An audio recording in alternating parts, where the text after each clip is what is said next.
Your post-graduation work permit is expiring. You know it's a one-time deal that you cannot just renew. And maybe your PR score isn't high enough for an invitation right now, leaving you with no clear path forward. So what happens now? Do you have to pack your bags and leave? Absolutely not, if you have the right strategy. In this video, I'm giving you a complete strategic playbook to secure a new work permit and continue your life in Canada. We're going to cover every single viable pathway. We'll break down employer-sponsored options like the complex LMIA process and the powerful provincial nominee programs. We'll explore every open work permit available, including the bridging and spousal permits, as well as the lesser-known options like the Francophone Mobility Program. Most importantly, we're going to do a deep dive into a critical new government rule that went into effect on May 28, 2025, which has created a dangerous trap for uninformed applicants that can lead to an immediate loss of status. This isn't just a list of options, this is a strategic guide. By the end of this video, you will have the detailed knowledge you need to turn panic into a concrete, actionable plan. Hi, if you're new to my channel, I'm Bella. I'm a regulated Canadian immigration consultant. My job is to help aspiring immigrants like you develop a personalized strategy that makes your journey to Canada as simple and stress-free as possible. That's the work I do with my clients every day, and it's the same guidance I'll be sharing with you right here. Let's start with the reality of your situation. The date your PGWP expires is what we call the PGWP cliff. On this date, your legal right to work in Canada stops completely, unless you have successfully secured a new status. The PGWP is deliberately designed by IRCC to be a one-time bridge, not a long-term solution, forcing you to transition to a different immigration status. Before you can choose your next move, you need to do a quick self-assessment. The viability of every option depends on these 4 factors. First, your job's tier category. Is your job high skilled, that is tier 0, 1, 2, or 3, or lower skilled, tier 4 or 5? This detail determines your eligibility from many programs. Second, your employer's willingness. Are they willing to actively and financially support you? Many pathways are impossible without their support. Third, your permanent residence or PR profile. Have you submitted an express entry profile and received an acknowledgement of receipt or AOR? This is the key that unlocks the single best open work permit option. And fourth, your spousal and family situation. Does your spouse or partner have their own status in Canada? Their situation could open a door for you. These pathways result in a closed work permit, meaning you are legally tied to one employer in one position at one location. While this limits your freedom, it provides a stable path to staying in Canada. First is a labor market impact assessment, or LMIA-based work permit. This is the most traditional route. An LMIA is a document confirming your employer needs you and that no Canadian or PR is available to do that job. The process is entirely driven by your employer. They must first conduct extensive recruitment, advertising the job for at least 4 weeks on at least 3 platforms, including the National Job Bank. As of September 2025, they must use the mandatory direct apply feature and review all candidates who apply through it. And they must pay a non-refundable $1,000 processing fee. If the LMIA is approved, you receive a confirmation letter that is valid for only 6 months. You must use it to apply for your closed work permit within that window. A strategic alternative is the Provincial Nominee Program, or PNP, supported work permit. Getting a provincial nomination is powerful because it often makes you eligible for an LMIA exempt work permit. The province gives you a work permit support letter to submit with your application instead of an LMIA. How you get this letter varies greatly by province. For example, Alberta offers letter of support but considers it a secondary option, recommending you try for a bridging open work permit or LMIA first. British Columbia has a more routine process, issuing a support letter to nominees who have submitted their PR application to keep them working in BC. Saskatchewan often requires you to already have a work permit and 6 months of local experience to even get nominated, making the work permit a prerequisite, not a benefit. Nova Scotia integrates the support letter request directly into the employer's application form, issuing it if the employer proves an immediate need for you to start working. Finally, for the Atlantic provinces, the Atlantic Immigration Program, or AIP, has a building temporary work permit option. If you get a job offer from a designated employer and an endorsement certificate from the province, you can get a 2-year employer-specific work permit to start working quickly while your PR is being processed. As you can see, the details for employers-driven paths are incredibly specific and complex. A single mistake by you or your employer can lead to refusal. If your strategy relies on your employer, professional guidance is crucial to get it right. You can book a consultation with our team using the link in the description below. Open permits are the goal for many, offering the freedom to work for nearly any employer in Canada. The most valuable tool for an expiring PGWP holder is the Bridging Open Work Permit, or BOWP. It's specifically designed to let you keep working while you wait for a final decision on your PR application. The eligibility criteria are strict. You must be in Canada, be the principal applicant on an eligible PR application like Express Entry, and you absolutely must have received the Acknowledgement of Receipt, or AOR letter.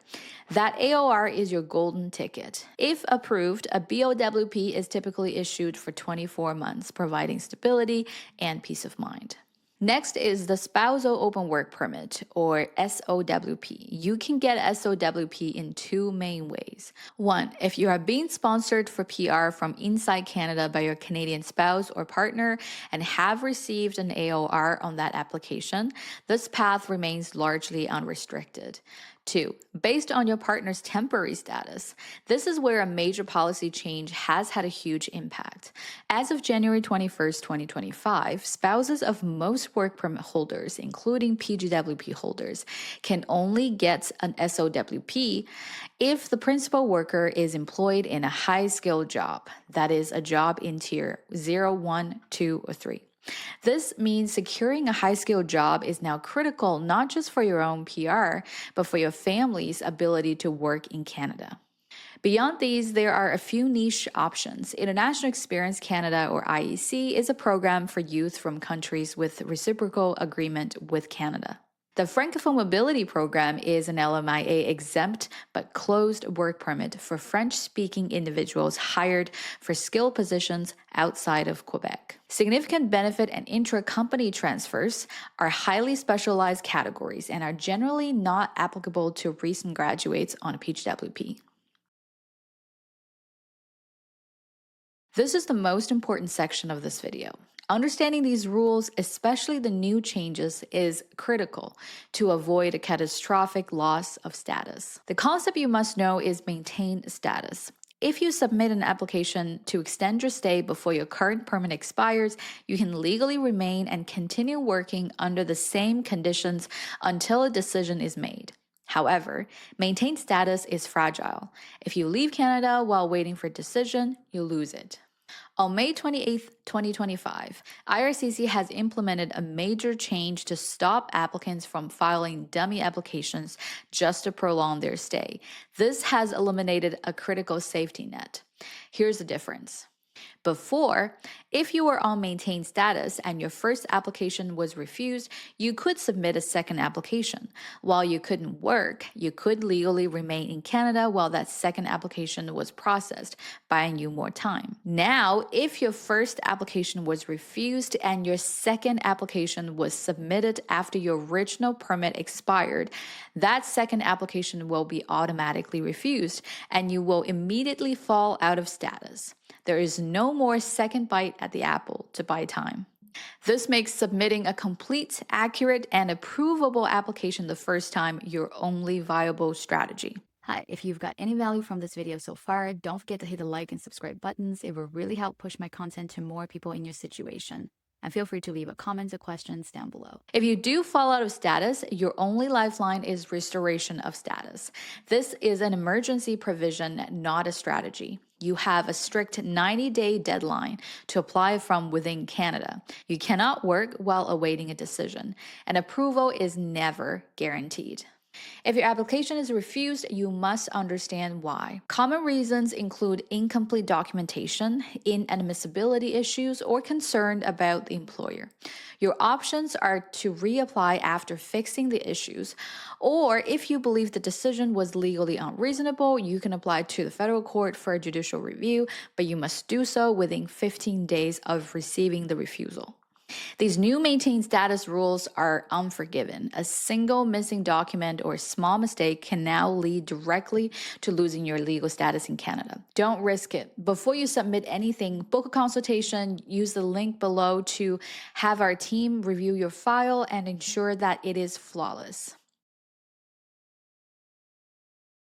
So how do these options really stack up against each other? Let's put them side by side to see the real trade-offs. First, let's talk about employer dependency. The LMIA, PMP, and AIP pathways are all high dependency. They result in closed permits, meaning your legal status is tied directly to your employer, who drives the entire process. In complete contrast, the BOWP and SOWP are open permits, involving zero employer dependency. They offer total labor market flexibility, decoupling your status from a single job.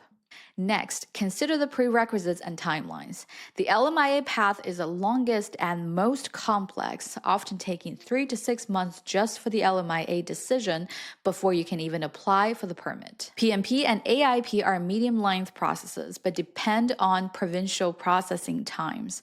The BOWP's timeline depends entirely on how quickly you can prepare and submit a perfect PR application to get that critical AOR. Finally, let's look at the core advantage versus the key risk for each. For an LMIA, the advantage is that it's a pathway available for a wide range of jobs if you have a willing employer. The huge risk is the high dependency and the slow, complex process. For a PMP, the advantage is that you bypass the LMIA and is a dual process application for both the work permit and PR. The risk is that a nomination is never guaranteed, and you're still tied to an employer in a specific province. For the BOWP, the ultimate advantage is complete work freedom. The challenge is that you must have a strong enough PR profile to be eligible to apply for permanent residence first. And for SOWP, the advantage is leveraging your partner status. The key risk is a new strict eligibility, which now depends on your partner being employed in a tier 0 to 3 occupation. Okay, let's put this all together into a final detailed action plan. Step 1, conduct an urgent self-assessment. And you should do this at least 6 to 9 months before your current work permit expires. You must start this early because processes like LMIA advertising take a minimum of 4 weeks. And that's before the months-long application processing even begins. Time is your single most valuable asset here.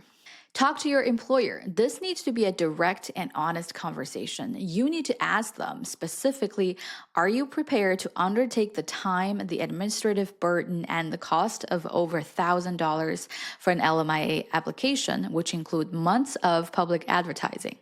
Their answer determines if this entire category of options is even open to you. Assess your PR profile. This isn't just about checking your CRS score. It means asking, can I prepare and submit a complete eligible PR application right now? Because receiving that official acknowledgement of receipt is the only way to unlock the BOWP, your best path to an open work permit. Or evaluate family options. Look at your spouse's situation with the 2025 rules in mind. The critical question is no longer just, does my spouse have a work permit, but is my spouse's current job in a tier 0, 1, 2, or 3 occupation? This specific detail is now a make or break factor for the SOWP. Step 2, identify and pursue your primary pathway. Based on your assessment, you must now choose the most viable path and commit your time and resources to it. If you have an AOR, the choice is clear. Apply for the BOWP. This is your best case scenario as it frees you from dependency on a single employer. If your employer is supportive but PR isn't an immediate option, the clock is ticking. For an LMIA, your employer must begin the mandatory advertising period months in advance of your PGWP expiry. For PMP, you must work with them to secure that job offer and start the provincial application, which itself can be a lengthy process. Step 3, submit a flawless application before your permit expires. This is where your strategy meets execution and there's absolutely no margin for error. Submitting your application before expiry is what grants you maintained status, allowing you to continue working legally while you wait for a decision. This is the key to ensuring you have no interruption in your employment for income. Remember the new May 28, 2025 rules? An application rejected for being incomplete is treated as if it was never submitted, which could cause you to fall out of status. A refusal on your first application, if followed by a second application submitted after your permit expired, now leads to an automatic refusal and an immediate loss of your legal status. The old strategy of filing a dummy application to buy time is now a high-risk move that will likely lead to a refusal and a negative mark on your immigration record. Step 4, formulate a contingency plan. Responsible planning means having a backup. You must know what you will do if you cannot secure a new work permit. First, changing to visitor status. Before your work permit expires, you can apply to change your status to a visitor.